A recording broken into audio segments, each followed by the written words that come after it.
I was the only person who showed up for my husband's funeral. A whole row of empty pews stretched out before me as I stood next to Jeremiah's mahogany casket.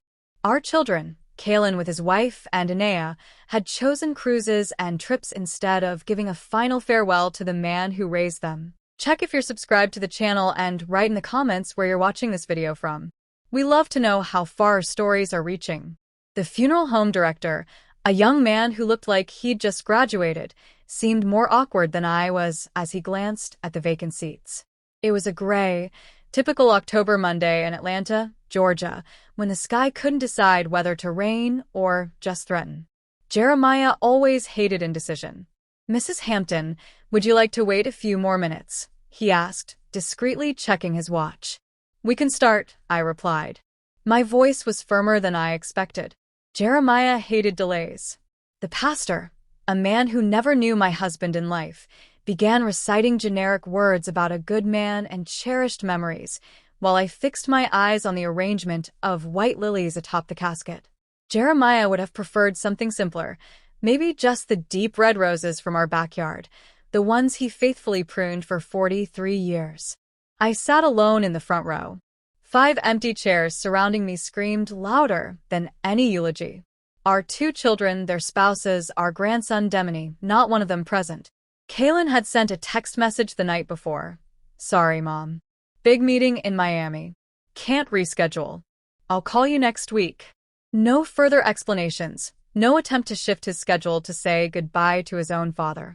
I pictured him sitting in some expensive conference room, occasionally checking the time, vaguely thinking about the funeral happening 1,000 miles away. Anea was worse.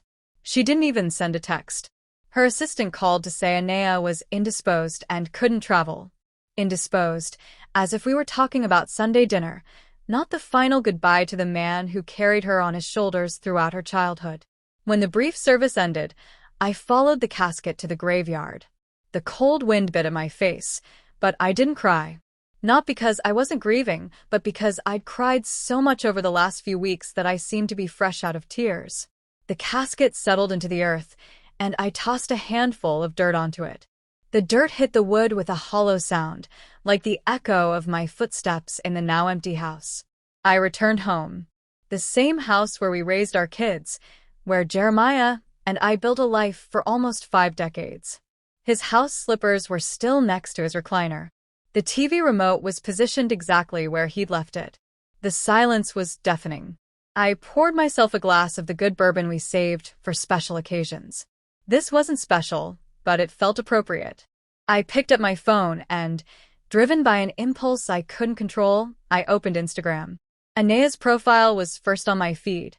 She had posted 3 hours earlier, exactly when her father's funeral was taking place. It was a photo on a yacht, champagne glasses raised high, a radiant smile. The caption read, "Living my best life." I swallowed hard.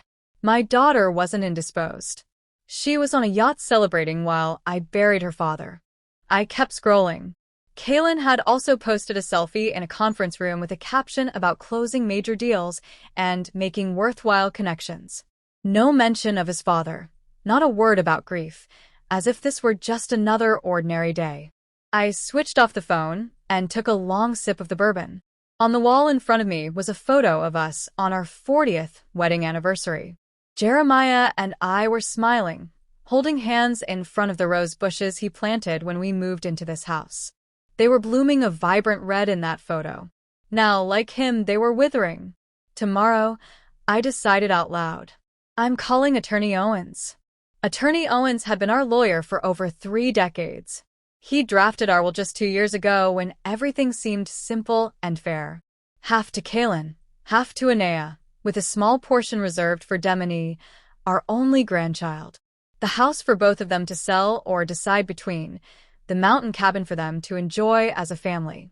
That night, I sat alone in the kitchen, the very spot where Jeremiah used to make breakfast every Sunday without fail. He always made extra pancakes for the kids, even years after they'd moved out. "You never know when they might show up," he'd say with a hopeful smile. They rarely showed, only when they needed something.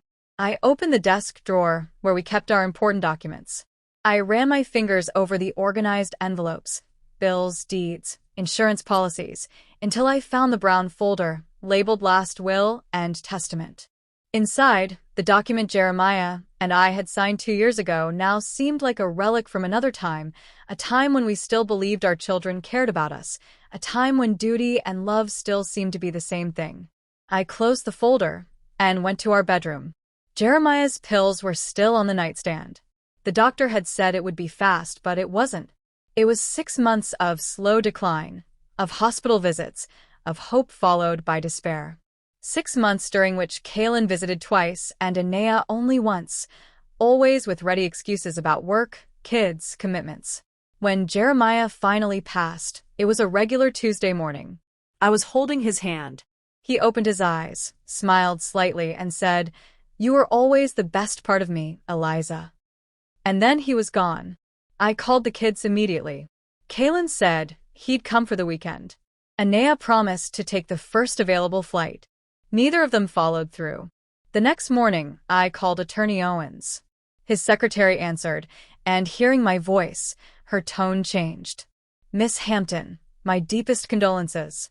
We just heard about Mr. Jeremiah." Thank you, Shonda. "I need to schedule an appointment with the attorney. It's urgent. He has an opening tomorrow at 10 a.m. Does that work?" "Perfect." I slept poorly that night, not because of the decision I'd made, but in spite of it. For the first time in weeks, I felt I had a purpose, a clarity. It was as if Jeremiah was by my side, nodding in silent approval. Attorney Owens' office smelled of old books and freshly brewed coffee. He stood up when I entered, his face expressing sincere condolences. "Eliza, it's good to see you. I'm so sorry about Jeremiah. He was an extraordinary man." Thank you, attorney. He truly was. I sat in the leather chair opposite his desk. "I need to modify our will." He nodded, unsurprised. "Many widows and widowers came through here with the same request." "I understand. Are you looking to make specific revisions?" "I want to remove Kaylin and Anea completely." This surprised him. He slowly removed his glasses. "Completely?" "Everything. I want everything, the house, the cabin, the accounts, the investments, to go to Demony, my grandson." Attorney Owens cleared his throat. "Eliza, I know this is a difficult time, but decisions made during grief can be." "I buried Jeremiah alone," I interrupted. My voice was calm, but firm. Neither of our children attended the funeral. Anea was on a yacht celebrating with friends. Kaylin was in a business meeting he could have easily rescheduled. Meanwhile, Demony called every day during his grandfather's illness. He was the one who mowed our lawn when Jeremiah got sick. He was the one who drove me to the hospital on nights when I couldn't drive myself. He's only 22 years old, but he has more character than both his parents combined. Attorney Owens was silent for a moment. "I understand," he finally said. "We'll prepare the new documents. I should inform you that your children can contest this decision after your passing. They can try, but I want it structured in the safest way possible. A trust for Demony that his parents cannot touch. That can be arranged."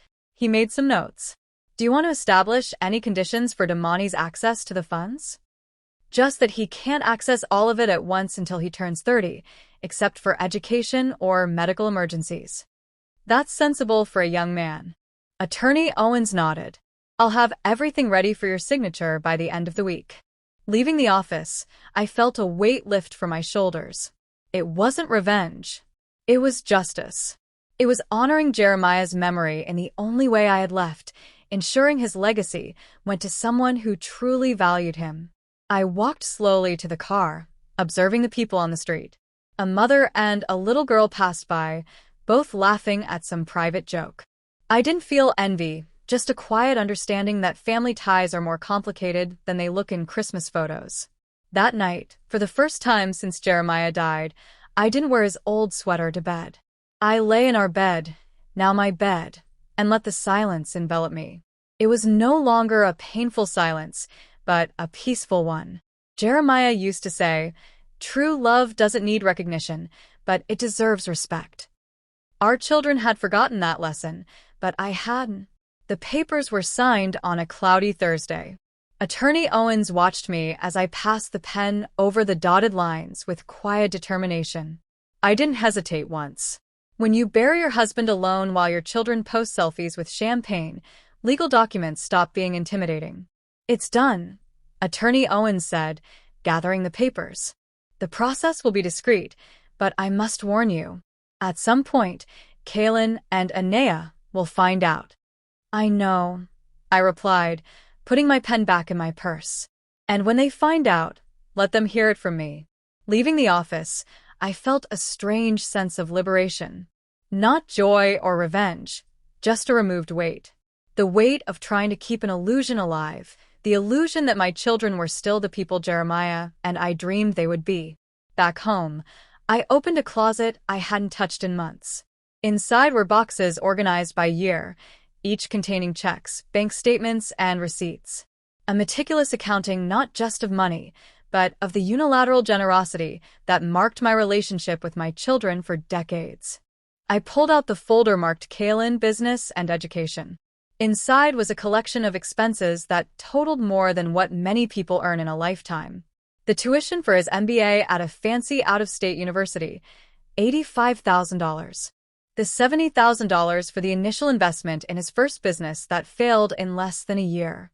The $10,000 for the down payment on the McMansion he needed to impress clients. The imported car to keep up appearances, another $45,000. With every request, Jeremiah would frown, but eventually give in. He's our son, he'd say. One day he'll learn.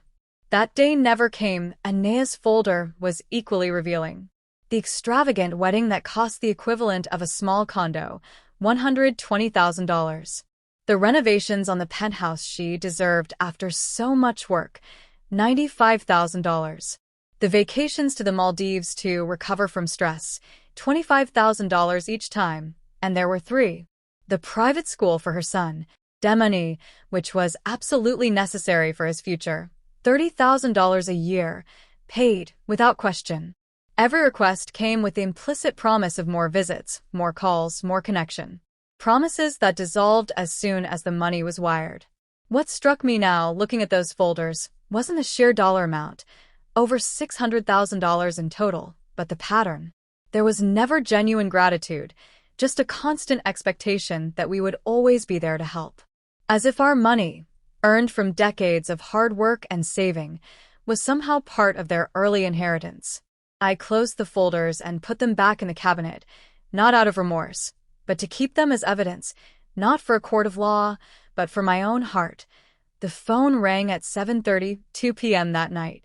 Demony's name flashed on the screen. Grandma, can I stop by tomorrow? I found some books Grandpa would have liked and, well, I wanted to show you. I felt a lump in my throat. Of course, baby. Come for lunch. The next day, I made lasagna, Jeremiah's favorite. Demony arrived promptly at noon, carrying a canvas bag of used books and his grandpa's same gentle smile. We ate in the backyard, talking about simple things. He told me about college, his part-time job at a bookstore, his plans for graduate school. He spoke with enthusiasm, but without the frantic ambition that always characterized his parents. You know, he said, serving himself more salad. Sometimes I think about how Grandpa approached life. He always said success wasn't about having a lot, but about needing little. I smiled. Those were Jeremiah's exact words. Your grandfather would be proud of you, Demony. You really think so? There was a vulnerability in his voice that reminded me of him as a child, always seeking approval, never demanding it. I'm sure of it. After lunch, he insisted on doing the dishes.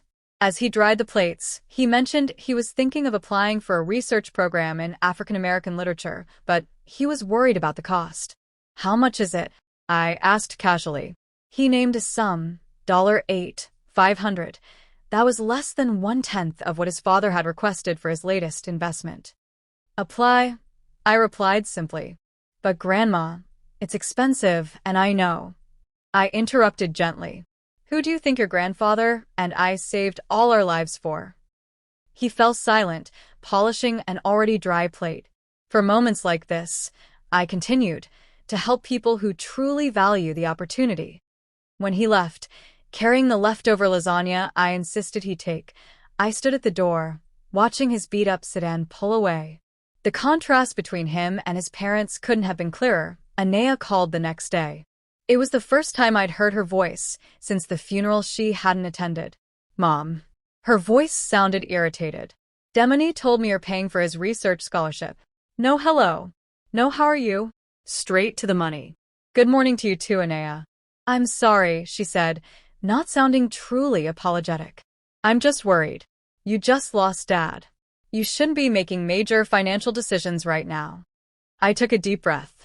Actually, I've made several important financial decisions recently. What? What kind of decisions? The worry in her voice wasn't about me, but about the potential impact on her inheritance. Why don't you come visit me? We can talk in person. There was a pause. I'm really busy with work, Mom. You know how it is. Yes, I know exactly how it is. My voice was quiet. It was the same reason you couldn't make it to your father's funeral while you were on a yacht with champagne. Silence on the other end. How did you know? Instagram, Anaya. You posted photos during your father's burial. Another silence, followed by a rushed explanation. Mom, that was complicated. I was going through a lot emotionally. Spare me the details, I interrupted. Come see me if you want to talk. Otherwise, I'll assume you're too busy as usual. I hung up before she could respond. My hands were shaking, not from anger, but from relief. Decades of swallowing my words, of looking the other way, of excusing the inexcusable. Finally over. Kalen showed up the next day without warning, as he always did when he wanted something. His imported car pulled into the driveway with that showy flourish that always made me uncomfortable. Mom. He hugged me briefly. Are you okay? You look tired. I'm fine, Kalen. What brings you here? He looked around as if evaluating the house. Anaya told me about your conversation. We're worried about you. Are you? Of course, he said, sitting on the sofa. The same sofa Jeremiah sat on every evening. Losing Dad was hard on all of us. I imagine it was, I replied, though some seemed to have handled it better than others. He had the decency to look ashamed. Look, Mom, about the funeral. I really couldn't cancel that meeting. It was crucial for the business. I know. I sat across from him. The same business for which your father and I gave you $70,000 to start.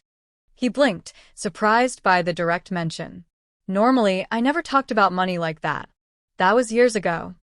Yes, it was. As were the $120,000 for the down payment on your house and the $45,000 to clear your debts when your first marriage ended. And the, why are we talking about this now? He interrupted, visibly uneasy. Because your father died, Kalen, and I'm taking inventory, not just of our assets, but of our choices. He shifted in his seat. What exactly does that mean? It means I modified our will. You and Anaya have been removed. The shock on his face would be almost comical if it weren't so predictable. Removed? You can't just. I can and I did. Everything goes to Demony. Demony? His voice went up an octave. My nephew is practically a kid. He's 22. He's a college graduate and has more integrity in his little finger than you've demonstrated in decades. Kalen stood up, his face red. This is unfair. It's the grief talking. You're not thinking straight. On the contrary, I replied calmly. I'm thinking clearly for the first time in years. Your father built everything we have with hard work and principles. Principles you and your sister seem to have forgotten. This is about the funeral, isn't it? I already apologized for that. No, Kalen. The funeral was just the period at the end of a long sentence. A history of taking without giving, of demanding without thanking, of treating your parents like a bank, not like people who loved you unconditionally. He was quiet for a moment, then tried a different approach. Let's talk about this calmly. Maybe we can come to an agreement, something that... There's no agreement to make. The decision is final. You're going to regret this, he said, grabbing his keys. Anaya and I can contest the will. You can try, I replied. But you'd only be proving my point. He slammed the door on his way out. Through the window, I watched him immediately reach for his phone, probably calling Anea. I imagined the frantic conversation, the accusations, the plans to try and reason with me. That night, for the first time since Jeremiah died, I opened a bottle of the good bourbon we saved for special occasions. I poured a glass and took it out to the yard. The roses Jeremiah tended so carefully were starting to wilt with the coming of fall, but there were still a few stubborn blossoms holding on, like me. Looking at the garden, I remembered something Jeremiah used to say. Love is like these roses, Eliza. It needs constant care, regular pruning, and sometimes it needs to face the winter to bloom again. Our winter had arrived, and I was ready to survive it. 3 days passed in a strange silence. No calls from Kaylin or Anea, just texts from Demony asking if I needed anything from the supermarket. The calm before the storm, I thought, watering the plants in the backyard. The storm arrived one Thursday in the form of Anea and her husband Malik pulling into the driveway in their gleaming BMW. She didn't knock. She never knocked. She simply walked in, as if the house were still partially hers. "Mom," she said, dropping her designer bag on the entryway table. "We need to talk." Malik stood a few steps behind her, awkward as always. He never truly fit into our family, always checking his phone during Sunday dinners. Always with one eye on the door, as if looking for an escape. "Good morning to you too, Anea," I replied calmly, continuing my watering. "Is it true what Kaylin told me?" I put the watering can on the ground and turned to face her. My daughter, so physically like me and so different in spirit. Her eyes, the same as mine, were now narrowed with suspicion. "Depends on what he told you. That you disinherited us. That you're giving everything to Demony. This is insane, Mom." I invited her to sit with a gesture. She hesitated, then sat rigidly on the sofa. Malik remained standing, still looking at his phone. "It's not insane, Anea. It's a consequence." "A consequence of what? Of not making it to a funeral?" The coldness in her voice struck me like a slap. It wasn't just the absence at the funeral. It was the pattern, the decades of taking, the excuses, the way you both treated your father and me like ATMs with heartbeats. Anea crossed her arms. "We had lives, Mom. Responsibilities. You and Dad always acted like we owed you for every dime." I laughed, a short, bitter sound. "Owed us? We gave freely because we loved you. But love isn't a one-way street.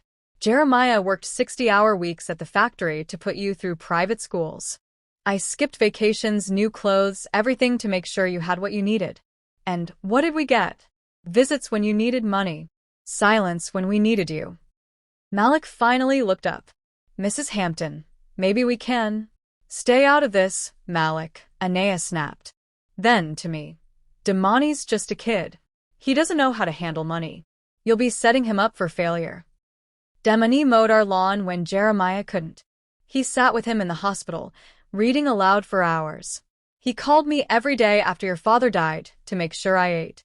He's handled more responsibility at 22 than you have at 45.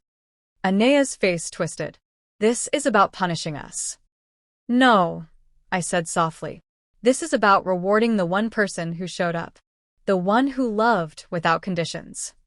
She stood up abruptly. "We'll fight this. In court. You'll spend everything on lawyers, and for what?" "Go ahead," I said. "Attorney Owen structured it airtight. A trust. No contest will touch it. And even if you try, think about what it'll say about you. Suing your grieving mother for money while your son's future is secured." Malik tugged at her arm. "Anea, let's go." She grabbed her bag. "You're making a mistake, Mom. Blood is thicker than water." I walked to the door and held it open. Sometimes water runs clearer. They left without another word. The BMW roared out of the driveway, kicking up gravel like anger. That evening, I sat at Jeremiah's old desk and wrote 2 letters, one to Kaylin, one to Anea. I didn't mail them. Not yet. They were for me, to say what I'd held back for years. To Kaylin, "Your father used to say a man is measured by what he gives, not what he takes. We gave you everything, education, opportunities, second chances. You took and took and took. The funeral was the final straw, but the haystack was built long before. I don't hate you. I mourn the son I thought you were. To Anea. You were my miracle baby, born after 3 miscarriages. I held you and promised the world. But the world doesn't owe us anything. We earn it. You earned yachts and penthouses on our backs. Demone earns his future with his heart. I hope one day you understand the difference. I sealed them in envelopes and tucked them into the folder with the receipts. Evidence. Demone came over the next weekend. We worked in the garden together, pruning the roses. He was gentle, careful. Grandmom's been weird. She asked if you've lost your mind. I snipped a dead bloom. What did you tell her? That you're the sanest person I know. I smiled. Good answer. As fall deepened, the roses lost their last petals.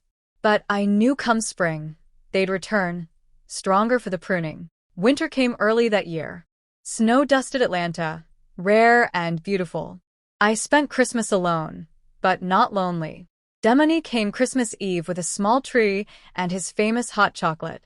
We watched old movies, the ones Jeremiah loved. In January, Attorney Owens called. The trust is fully funded. Demone will receive statements on his 23rd birthday. Thank you. Any issues with the children? Radio silence. For now. Spring arrived with dogwoods blooming pink against the sky. I planted new rose bushes, hybrid teas, deep red like Jeremiah's favorites. Demone helped, his hands in the dirt beside mine. One afternoon in April, a letter arrived. No return address. Inside, Anea's handwriting. Mom, I was wrong. About the funeral. About everything. Malik and I are separating. The yacht life wasn't what I thought. Can I come home? Just to talk? I held the letter for a long time. Then I called Demone. Your mom wrote. He was quiet. What are you going to do? Invite her for Sunday dinner. But the rules have changed. Kalen never wrote. His silence spoke volumes. Anea came alone. She looked smaller, her designer clothes replaced by jeans and a simple sweater. We ate lasagna in the backyard. The roses were budding. I'm sorry, she said finally. I see it now. How I hurt you, Dad. I nodded.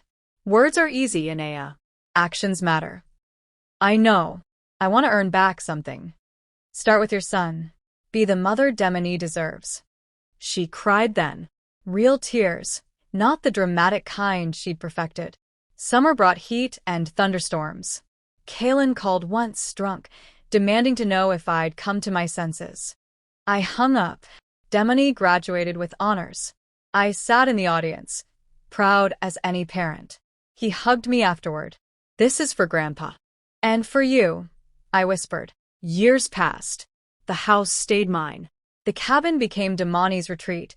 He wrote his first book there, about family and forgiveness. Anea visited regularly, helping in the garden.